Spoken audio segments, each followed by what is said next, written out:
Hey all you Bionicle fans, you're listening to episode 2 of the BIONICLEsector01 podcast. It's the year 2010 and Electric Turek was begging us to do a Hannah Montana podcast, but we were able to convince him to let us stick with what we do best, so here we are. This is Crocs. This is Dan 10913. This is Doric. And this is KZN02.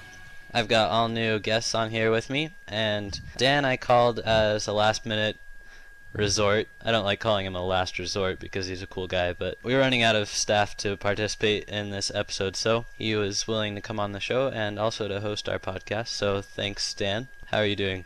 I'm doing good. And Doric, what are you doing here? I am being here like you told me to. You kept telling me, hey, get on. Hey, get on. It's like Navi, you know, from the Zelda games. Hey, listen. And now I'm here. So. Yeah, I actually taught Navi everything it knows. Oh, that little pixelated thing was annoying. Hey KZ, how are you? I'm fine, yes. Good. For those of you who don't know, BIONICLEsector01 is a wiki for Bionicle Storyline, and it's located at biosector01.com, so head on over and edit on with us. And we also mention the site bzpower.com a lot on the podcast. It's a news reference and discussion site for Bionicle fans. So we'll jump right into some news. I condensed some of our segments from last episode into one called News this week to save time. So we're going to start off with some Bionicle news. Doric, what's our first item? Our first item of the day is Cryoshell, the band for Bionicle. They've been doing songs for the Bionicle commercial advertisements for the past 2 years or so. Yeah, 2007. They released a new EP a little while ago with 4 songs. Bye Bye Babylon, Closer to the Truth, which are 2 songs that we've heard before in commercials, and 2 brand new songs, Falling and Murky. So KZ, you've listened to the 2 new ones, right? I've listened to all 4 of them, but don't ask me my opinion on them. I kind of forgot. I'm very sorry about that. But I can tell you they're really good. Yeah, no problem, that's fine. We'll check them out on iTunes soon. We recommend that you do also. Also happened this week was Reign of Shadows Chapter 9 was posted on BionicleStory.com. BZ Power reported it as the final chapter in the serial. Which is wrong. Which is wrong. How long will it go, Dan? At least until March, Greg said. That's good. We love Reign of Shadows, don't we? Mm-hmm. Yep. Good cereal. Yeah, it's a great serial. Little serial joke there. So what happened in this chapter, Dan? Well, first, everybody was fighting, Ritaka and Axon, which pretty much 2006 all over again. And then Toyette and Hilrix were fighting. Hilrix wants to do a Nova Blast, but just didn't get the chance to because Toyette messed her up. And then Trencrom and Miserix were fighting. And then, at the end, Artaka showed up. Which was amazing. Yeah, it was. He totally came in there and told everybody off and left us hanging on a cliff. A cliffhanger. Oh, yeah, is that what that means? That's exactly what it means, Dan. Cliffhanger. Hanging off of a cliff. So hopefully Greg will get around to writing Reign of Shadows faster than he did last time because everybody's excited to find out what Artaka's going to do. Of course, it's nearing the final battle of Bionicle, so anything could happen. We're all anxious about it. Hey, he's still got a couple other serials to try. For instance, the new serial about the Toa of different elements, and also the mini-serial about Samad and the Iron Tribe. I'm looking forward to that one. Yeah, and just to clear things up, the Samad's tale was confirmed, and all he said about the serial concerning Toa of different elements is that he'd like to do it, so it'll probably end up happening, but I wanted to make it clear that it wasn't confirmed yet. Technically not happening yet, but most likely will. Yeah. And now for some BS01 news. We don't have very much this week, but the event log voting in the voting center has ended, which I mentioned in the last podcast. Also, 2010 spoilers are allowed. Which makes sense because it's, 2010 and all. Yeah, even though I keep forgetting that. It's alright. I mean, it's like, writing out 2010 as a date on a school paper, for the next 2 months or so. We're all just going to be writing 2009 when the date is actually 2010. Oh, I know. I think I have done that into June before. Oh, wow. It's pretty bad. Yeah, the same thing with me. So now that 2010 spoilers are allowed, is there anything that we just need to blurt out because we've been waiting for so long? Nectan. Nectan, indeed. You have Nectan and his blueness, that means he's a Skakti of water. Which is kind of cool, actually. It's just an interesting thing to think about. I didn't see him as a Skakti of water, but hey, he is. Yeah. Kind of like we didn't see the first Toa ever as a Toa of water. Yeah. Huh. Think about that either. Jeez. They like water, don't they? Cool. I guess Greg must be waterist. Mm. Well, I'm He thinking, likes swimming. well, I think it kind of makes sense because in the first few years it started in Aqua manga, so it's all covered in water anyway, so it kind of makes sense. Sure. Yeah. So now that we got that 2010 out of our system, we've got some podcast news. I just wanted to thank everybody for our excellent feedback that we had for our first episode. I wanted to give a shout out to Bio Warrior for our first rating, and it was 5 stars. He said, "This podcast is great. I highly recommend it to any Bionicle fans. It is very cool to listen to people seriously discuss the storyline of Bionicle." Also thanks to Jedi Master Snoopy for his 5-star rating. We've got some comments sent in. The first one's from Tomana. KZ, would you read that, please? Okay. I would like to add that actually hearing the voices of the staff makes them seem a lot more human after all this time. You've got to admit that without having heard it, you start thinking some of the staff are somehow non-human after a while, especially the mysterious Swert, who is hard to catch. Are we really that bad, guys? I don't appreciate Yes. being called a robot. I'm not a robot. Well, it's not. I don't see it bad for me. Sometimes I'm called a robot elsewhere, and even on BIONICLe01. Ouch. Way you worded that, it made it sound like Swart was a Pokemon or something. Yeah. I swear disappeared. Throw Pokeball. Oh, Swert uses snore. Yeah, we kind of go through that every time he signs into the messenger. Go through that every time anybody signs into a messenger. We're just like, what will so and so do? And then we list options. That's a little Pokemon reference for our slow listeners out there. Yeah, we like Pokemon a lot. We got a comment from Tahu Nuva Unleashed who says, "You guys finally got around to it. Awesome podcast, and I'll be sure to listen to all the other podcasts. A few things though. All your voices sound right on. It's creepy how that works. Oh, and I love the humor. Be sure to have more of that." Does anybody have something witty to say so we can live up to our expectations? Not yet. But his voice is just as creepy.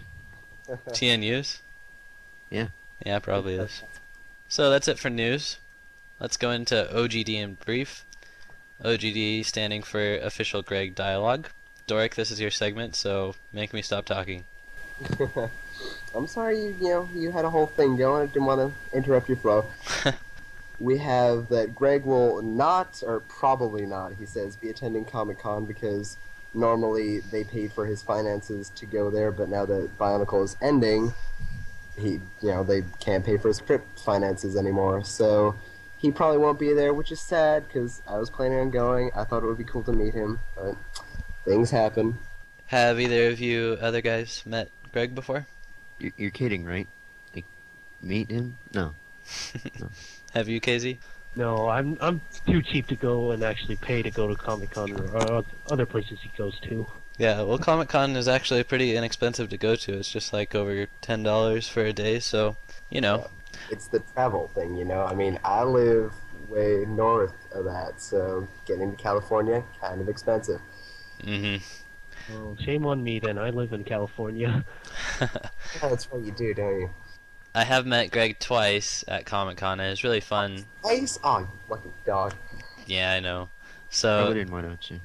it was really sad to see this from him because he's him, of course, but also because my comic collection will have almost been complete, and I could have got the rest of them signed, but now I'm going to have to think of some other brilliant plan to get the rest of them signed.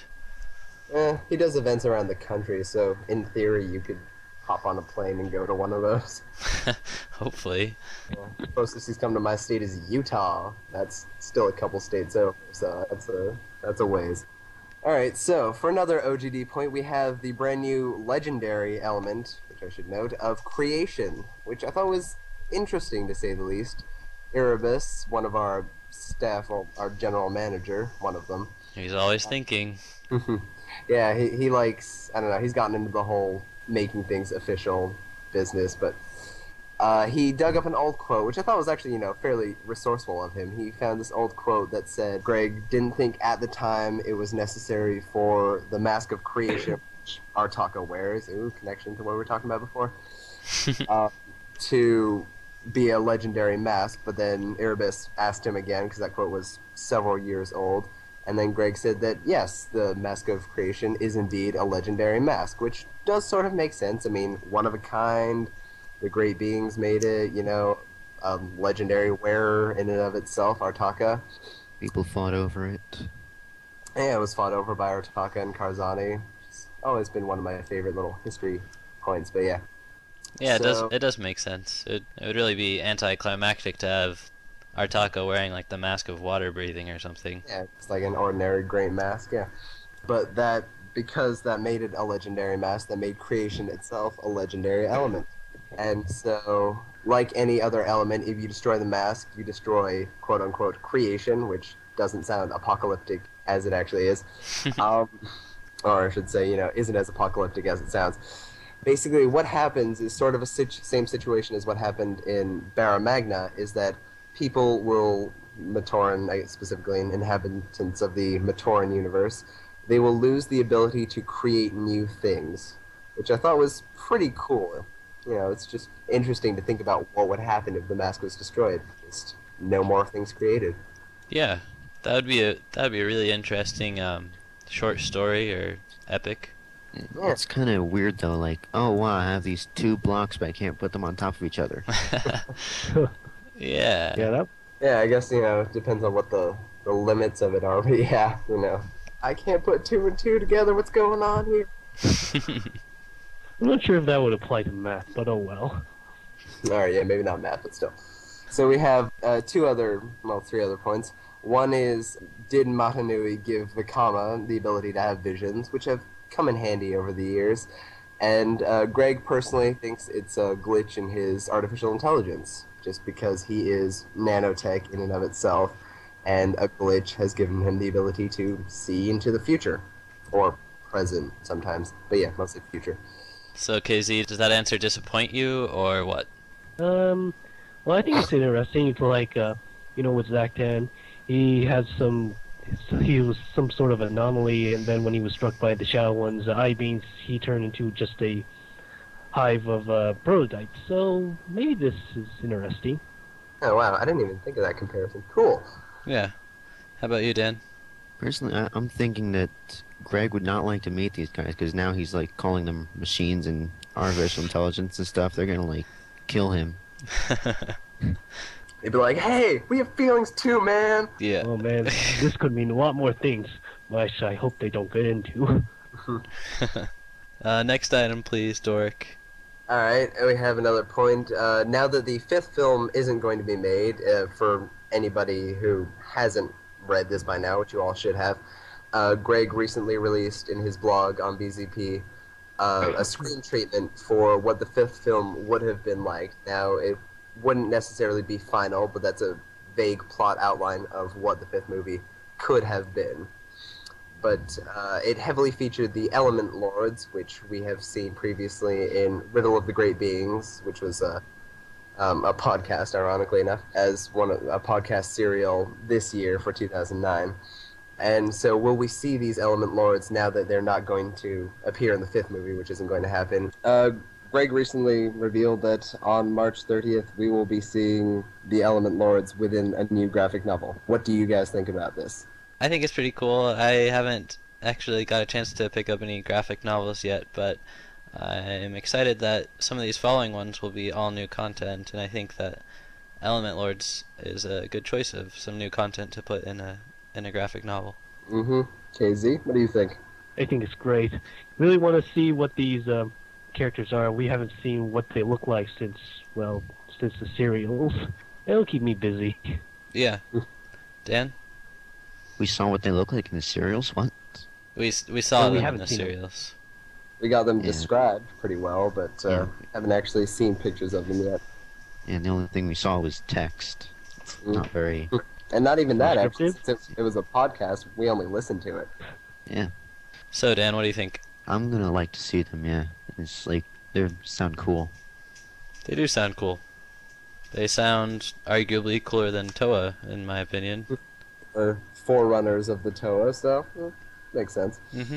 So, speaking of graphic novels, I want to bring up the point that we have some upcoming dates for graphic novels to be released, but we also have one that will depend on the sales of graphic novels 8 and 9. So, graphic novel 8, which we just talked about with the Element Lords, will be released on March 30th. It will have 3 new and exclusive comics in it, and that's including Fall and Rise of the Skrull, a comic featuring Malem's exile from Volcanus, and one on the Core War and the Shattering. I'm looking forward to that one. Sounds packed with great exclusive stuff, huh? Yeah, I don't know. I mean, we hear all about the Core War and the Shattering, but we don't actually have any pictures of either of them, so I'm just looking forward to seeing, how that turns out. Yeah, it'll be great, and it's really a cool thing for them to do, especially since it's not exactly promoting any sets that are out. Yeah, I like that they did that too, that even though there are no more sets, that they're still willing to get some comic stuff to do that, which is great, and even illustrating things that weren't sets to begin with. I think it's amazing. Yeah, exactly. Soon after graphic novel number 8 is released, number 9 will be coming out on May 11th, and that will feature the Barra Magna comics that we got in the mail in 2009 and 2010, I believe. So this one will not have new content like number 8, but will be a collection of comics like the past graphic novels. It's interesting that number 8 will be released before number 9. It would seem to make more sense to release the final collection of comics before getting into new stuff. What do you guys think? Yeah, sure. I don't know. I mean, I think financially it's kind of a weird move because basically they are relying on the Bionicle franchise itself to sell this versus, marketing sense would dictate that you release the 2009/2010 comics beforehand so that people who don't necessarily follow Bionicle but know of paper cuts, know of them releasing these graphic novels, will then be familiar with this universe before getting into its past and its present and its future. Right, yeah, that makes sense. And here's the point I wanted to get at. Graphic novel number 10 will feature Matanui's second mission to the Valley of the Maze and retrieval of the prototype robot's power source that we saw in comic number 6, All That Glitters. It will take place canonically alongside that comic. This graphic novel number 10 will be released depending on the sales of number 9 and number 8, which we talked about just a second ago. So, Go out and buy them, because we're going to want to get this one. Yep. exactly. So we're going to be doing a lot of big pushing on these 2 graphic novels. We'll be talking with the general managers and trying to get an extended spoiler policy on these so that people will be more inclined to go out and spend money on it so that graphic novel number 10 will come out. I think And that's like a good idea. that's a favor that we owe to the company, and Oh, yeah. it Totally. would be a great send off for Bionicle's last year. So while we can, we should do what we can to support the line. So be expecting to hear a lot more about graphic novels number 8 and 9. And hopefully number 10. That's it for OGD in brief. Thanks for hosting that, Dork. Anytime. It's time for comic discussions, and we're on comic number 2, Deep into Darkness. KZNO2 has offered to host this segment while Triggy is away, so take it away, KZ. Okay, so the cover of the comic, we have Gali and Liwa. They're surrounded by 2 new Jaga. And, yeah, of course, the basic stuff, DC, Bionicle, date. But anyways, It's a cool cover, isn't it? With the sunbeams And- coming down and the reflection off of their armor. yeah, that's very much true. It's good and, art. And the new Ijagi that are looking at them. Very creepy yet cool at the same time. Especially their fangs and eyes. Alex, you bring up a good point. I noticed that in a lot of the older comics, there's a lot of, sparkling, which I like. I don't know. I kind of miss that, but it's cool. Yeah, I think Kyra mentioned this last episode. I wasn't there. She described it as elemental moments when there's just shiny stuff all over. Definitely satisfies our need for shiny stuff in the world. Shiny stuff. Sorry, KZ, move on. Okay, so the first page we have all the 6 Turaga. They're on Kininui. They're all talking about the Legend of Bionicle we all know and love. And while they're telling it, they're using rocks, the Motunui rock and the Makuta rock, then, that sort of thing, storytelling. And then to the next page, they talk about the Toa, how they're on this quest to get the Kanohi and defeat Makuta. So in the second page, we have Liwa. He's swinging in. He's grabbing Gali out of the water. Liwa, he's explaining to Gali because of that he doesn't really like the water. I believe the bubbles get mixed up in this page, don't they? I was going to mention that, yeah. Lewa looks like he's saying this, like, kind of noble thing, or, yeah, he's talking to Gali about how, at first he says they shouldn't be teaming up, and then he says that they should be teaming up, but that speech bubble should actually go to Gali. But that confused me when I read this comic first. Oh, I didn't know. get that. We were all like, what, almost 10 years younger? I was confused for a long time. Yeah, no, in the first comic, I wish I was here for the first podcast, I would have said that. I honestly put that down because Matoro and Kopaka had the same mask, so I couldn't tell the difference. Feel really bad for it, but I couldn't, and so I put the comic down the first time. Oh, good thing you chose to pick it back up again, or you might not be here today. Mm-hmm. So I'll move on with this summary. Lua expresses his deep distaste for Team Unity, and they split up. Gali goes into the water while Lua explores the trees. I'll take it from here. The Gali, she's swimming down, swimming. Oh, look, a Tarakawa. She comes up from behind. They're in a chase. Gali spots a cave up ahead. She knows the Tarakawa has the same speed as her, but she has better agility, so she just makes one quick move. The Tarakawa is in the cave. She creates an undersea avalanche to cover the cave and leaves. Thanks for explaining that for me. I never understood that frame. I was going to bring up, I don't know what she's hacking at. To the next scene, we have Lewa. He's swinging, of course. Then he's thinking about, like, the Kakama, the max speed. It's underwater, which we already know he doesn't like. But before that, he meets Nui Jaga. He tries to strike him with his tail, but Lewa is too agile for that, so he just jumps out of the way and then buries it with a bunch of trees. Now Lewa, he's in the cave that the Nui Jaga was guarding, and he jumps into the water, trying to think about, I should just get in, get the mask, and get out. But while he's thinking that, a bunch of looks like seaweeds grabbing onto him. That causes him to open his mouth and lose air. But he manages to cut his way with his axe and resurface. I can kind of draw parallels from this scene to at least one other instance in the comics where the character gets trapped and then he goes, "I will be free!" and breaks out of whatever's holding him. Didn't Matanui do that recently? Was that the one with he the was mace frozen thing. nice? Yeah, that was it. Oh yeah, that's right. In the comic before last, comic 5, Valley of Fear, he while he's walking through a pool, it freezes on him, and then he's like, "No, I will be free!" and busts. Yeah, And that's right. that might happen a couple other times in the series. I don't know, but I guess Greg likes people being free, along with water. Yes, along with water. Yeah. In the next couple panels, Gali is she's climbing cliffs, which is apparently not too hard with those nice little hooks of hers. But then she's ironically trying to capture the Kanohi Miru, which will allow her to float on air. And she gets it, of course she does, what story will we have without them actually getting the Kanohi. But then she lands near Nui Jaga, which have been featured like 5 times in this comic already. But hey, we had to sell those sets, and they were pretty cool. Do you have one? I have all of the Rahi sets. I love them. Oh, yeah. Those sets were too big and too expensive for me back then. Unfortunately, they looked really cool though. Yeah, no, I actually got the Nui Jaga like in 2004 or something like that.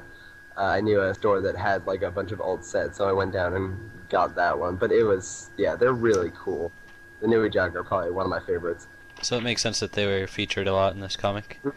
Yeah, they were a good balance of like price versus, parts and action. They were in the middle cheap range, but they were good sets overall.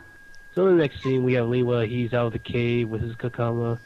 So he just mentally calls upon his Miru and starts getting back to his village, swinging, of course. But he didn't notice there was a Nui Rama right behind him, which flies in pretty fast and pretty much bumps into him really hard. Yeah, the comic says cram. So he, Yeah, it sounds really he painful. crammed into him. And this causes him to lose his mirror. Oh dear, that's not good. Especially I've seen a since lot he's of animal cruelty in this. Animal cruelty to us? towards like them, yeah. They get beat by the animals. Yeah. But that was an insect. Huh, do you know of any insects that would like do this to us? I hope not. Yeah. Yeah, I was gonna say, really hope not. Maybe in some cheesy sci-fi movie, but So here's another cliffhanger that we're left at. of course. Lua plummets to the earth, and Gali's surrounded with Rahi. So that's that. I really like that she's still wearing her Miru in that panel. I don't know. I kind of figured that the comic artist might change it back to a cow just for like familiarity, but she's still wearing it, which is a nice touch. Yeah. And I'll mention this at the end with more detail, but I just wanted to remind everybody that we request people's input, reading along with us on the comic discussion. So next week we'll be going over comic 3, of course. At the end of the show, I'll tell you how to get your comments in. We'd love to read them on the air. Topical discussion, Kralix, your move. This week I thought we'd talk about favorite moments of 2009 because everybody's doing it and it's the new year, so why not us? That's right. Follow the trend. Dan, did you know that on podcasts you're actually supposed to like talk? Yeah, you guys do it all talking, so it's like, wow, that was easy. Give us your favorite moment of 2009. Go. Okay, when I got my dog. Or does it have to be Bionicle or something? I'm pretty sure it has to be Oh. Bionicle. It has to be Bionicle related, yeah, but puppies are cute. Minus the one that Alright. keeps barking in Doric's room. She's gone now. Shut up. Okay, so my favorite moment in Bionicle was probably when the Skrull like wrecked Atero. That was a good comic. And no, I like that moment too. I mean, they just like storm in. I mean, you can sort of could have predicted that was going to happen, but I mean, just seeing it, seeing this army of Skrull, and then they just come in and decimate everything. That was pretty cool. How about your favorite moment on BS01, Dan, from this last year? Are you retired now? I tried to, but then I got like dragged back. Oh, okay. Dude, everybody Fortunately. tries to retire. Everybody's like, "Oh, this is gonna be my last edit ever," but then they come back. Yeah, it kind of went into style, leaving that is. Yeah, you just like can't. Yeah. Yeah, that's right, Kralix. You tried to leave, but you can't leave us. Yeah. Well, I thought I had to, but plans changed, fortunately, so Well, you almost made it, but and you got dragged back. yeah. So your favorite moment on BS01? I don't know. You coming back? Oh, that's the nicest thing you've ever said to me. So that was adorable. Cue awe moment. Alright, who am I gonna pick next? It could be anybody. KZ. Okay, favorite moment of 2009. I think it would probably be in Raid of Volcanus where Galoo, Akar make an alliance with Malam and his Vorox. I mean, it's just we have a Glatorian, or a former Glatorian, a very old veteran Glatorian, and an exile Glatorian, and a bunch of mutated Glatorians. They're all joined up together against the Bone Hunters. I mean, it's quite an unlikely alliance, but and them and the other Glatorians still up and about. But yeah, it's pretty cool. Them against the Bone Hunters. It was an epic battle between them and the Bone Hunters, causing a lot of ruckus in their camps and stuff. Yeah. Yeah. And on BS01? Probably everything. Everything. Yeah, our ups, our downs, work, lack of work. Yeah. I'm not sure what to say. Probably just everything. It was a good year. Pretty general. Yes, it was. And Dork? Man, it's hard for me not to call you Dork. And Dorek? It's alright, people do. I'll get over it somehow. Let's see, favorite Bionicle moment. Oh, that's a tough one.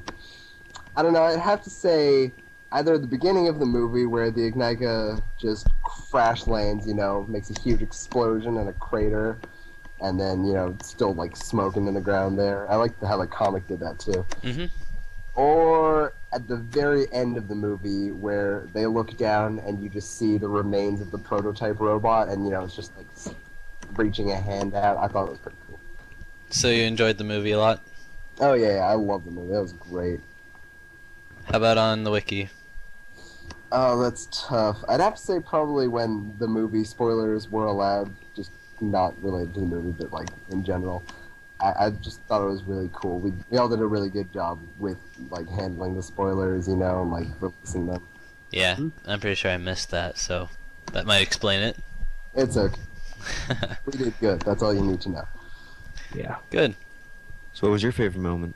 Probably when I got Raid on Volcanus. I was traveling and able to pick it up. So I read it through pretty quickly and I enjoyed it a lot, but also I brought it to Comic-Con shortly after I got it, and when Greg signed it he said that he hadn't even seen it printed before, so that was pretty funny. Oh, that's cool. Yeah. Meeting Greg at Comic-Con again was a lot of fun. I actually took Tohunga Nuva with me. Does anybody remember Tohunga Nuva? Sounds familiar. No. No. He's one of my friends in real life. He came over and I wanted him to sign up for BS01. So mistakenly I did it on my computer without giving any advance notice to the staff. Yeah. They thought he was a dupe account, so that's a little bit of my history on the wiki for you. Yeah, some fun trivia. Yeah. Alex, what's your favorite BSO1 moment then? Or was that one? No, that wasn't this year. My favorite moment on BSO1 definitely has to be getting the first podcast online. People say podcasting is easy, but don't listen to them. It was a lot of hard work, but seeing all of the positive feedback after the first episode was released was really rewarding, so that was definitely my highlight of BSO1 this year. Oh yeah, that's right. It still technically was at the very end of 2009, but yeah. Yeah. So I hope you enjoyed our topical discussion. We're going to move into our last segment, which is listener question and answer. At the end, I'll talk about how to get questions sent in, but first we'll read the ones that we got this week. And like last episode, Bionicle Man sent in a question. He's a staff of BSO1, and he's going to be sending in regular questions for us to answer instead of coming on the show because he's lame. He also says hi, just by the way. Oh, Bionicle Man says hi, so say it back if you want. Make sure that, you know, he said that, so he says hi. Oh, and TNU says hi. Hi, TNU.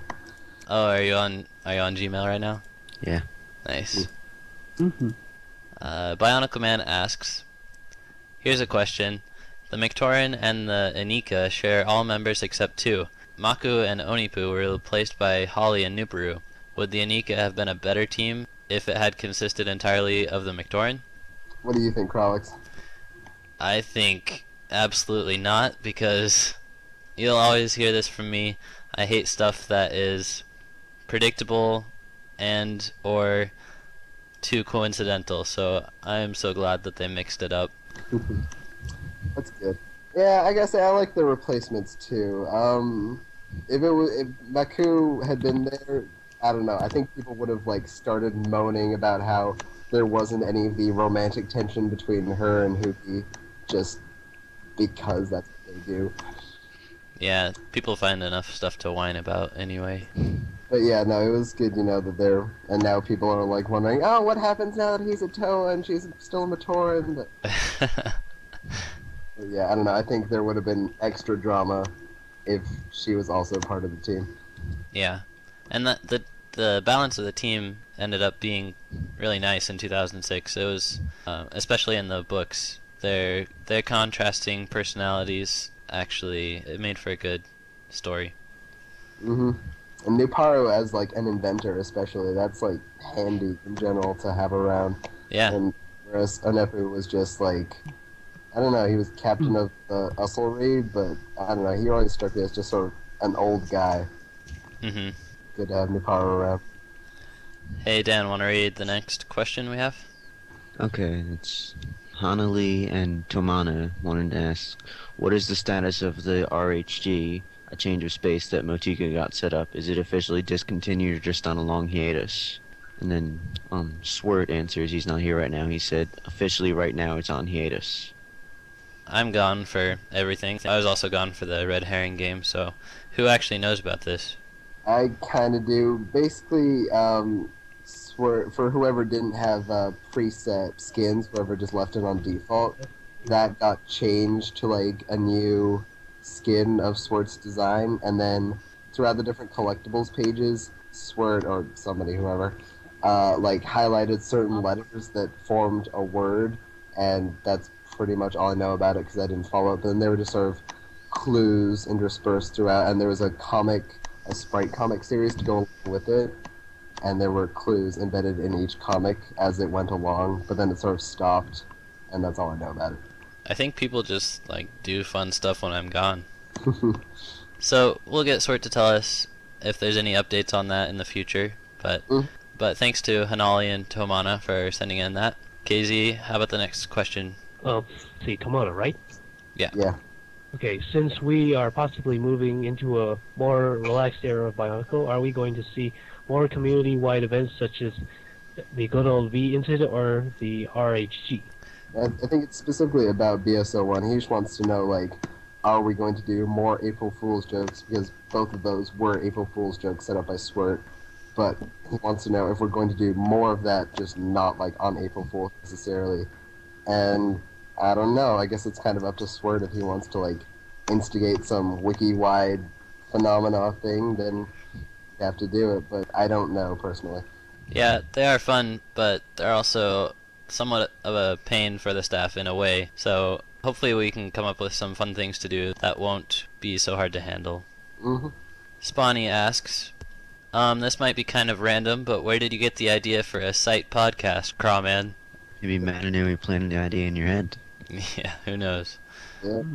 I don't actually remember where the idea came from, but I've always liked podcasts and listened to them, so when I saw the opportunity to start one on BSO1, it was a no-brainer, so. Lewa Lu, also known as Sean P12. I don't know why he goes by one or the other, but we're going to ignore that. He wants to know, alright, and a question. What's the order of absolutely crazy people that Swirt and Kairu are members of?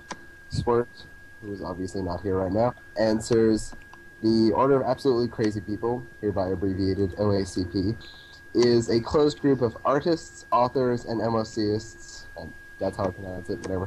Mockists, or mock. Yeah, some people say Mockists, whatever. Started by Mutakia and a few of his friends. Swirt was a member of it shortly after, and Kairu joined shortly after him. It is currently disbanded, but the members still converse, obviously, as Swirt and Kairu are both part of BSO1.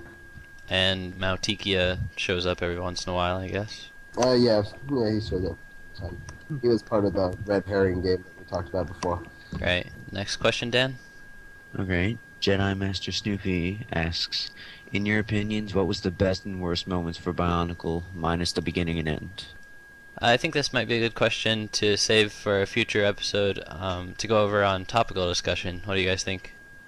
Yeah, sounds like a good idea. I mean, it's a really sort of broad, open-ended question that, I don't know, I guess I'd need time to think about that personally. So, Yeah, and then maybe when you have more people so you can get more opinions. Yeah. And I'll read this one because Obiter pointed out to me that I pronounced his name wrong, so here goes again. Obiter asks, alright, just asking if, and he highly emphasizes the word if here, if Swirt ever left BSO1, who would become the new admin? And look, another answer from Swirt. It says that would have to be decided by Swirt and would not be announced before decided. But it would actually be Dorak, just by the way. Yeah, in your dreams. Last question is from Kanohi Zath, and Kanohi Zath, I'm sorry that I didn't answer this last episode. I didn't mean to ignore you there, but he asks, how does the hard and grueling process of finding and stopping vandals occur? I wouldn't exactly call it hard and grueling. Would you, Dork? I wouldn't really call it finding either. I mean, it's not like we spend our time typing in random names that we don't like and then like blocking them if they show up. I mean, it's like once we see them, we deal with it. It's not something we can predict and find beforehand. Yeah, I mean, if someone signs up for BSO1 and they've been known to vandalize in the past with different accounts or whatever, we spot that right away and can take care of it really quickly. But for people who vandalize as their first offense, the first thing we see is their edit on the recent changes. So Once that happens, stopping them is also pretty easy too. We have a block policy, but when it comes down to vandals that have intentions of harming our wiki, we just ban them, and it's only a matter of a couple clicks. So there's your answer. So this is the funny thing. Before I was staff, I usually encounter vandals and undo all the things they do. But after I became staff, well, I haven't seen any vandals. Well, or they're just not at the same time as I am. So I'm thinking, well, maybe they're afraid of me, or just wrong time, all that sort of things. The KZNO2 Vandal Repellent Spray. Yeah. On the subject of vandal fighting, one of our retired staff members is working on some tips on fighting vandals to replace our old help page. So be looking for those if you want more details on how the process works. Alright, so that's all of our questions for this episode. Thanks for everybody that sent them in. And we're almost done with this show now, so I'll take this opportunity to remind everybody how to get your feedback in on the shows. We have a page used for feedback on BS01 Wiki, and there's also a topic in the BZ Power forums, so you can pick your preferred method. On BZ Power, you just go to BZ Power forums and scroll down to the BS01 forum. There's a podcast topic there. You can post whatever kind of feedback you have for any of the segments there. Or you can give us new questions that we can answer next time. If you're a member of BS01, you can contact us directly by going to the podcast page. You can reach it by typing in podcast in the search bar, or just PC for short. Go onto the Quick Speak page, and there's sections that you can edit. One's for suggestions, there's comic discussion, so feel free to read along with us. We'll go over Comic 3 next time. So you can place all your comments for Comic 3 there for next week. We'll read them off on the show. Next section down is for question and answer submission, and that should be pretty self-explanatory. It can range from questions about Bionicle to BS01 to us, the staff members. There's also a section for submitting set opinions. Triggy covers our segment of sets, but he was unable to make it this week, so he'll read off a couple that we got last time and any new ones that you guys add. I'd just like to say that I had fun doing this, and if you guys ever need anyone, then I can come back. See you next time on the BS01 podcast.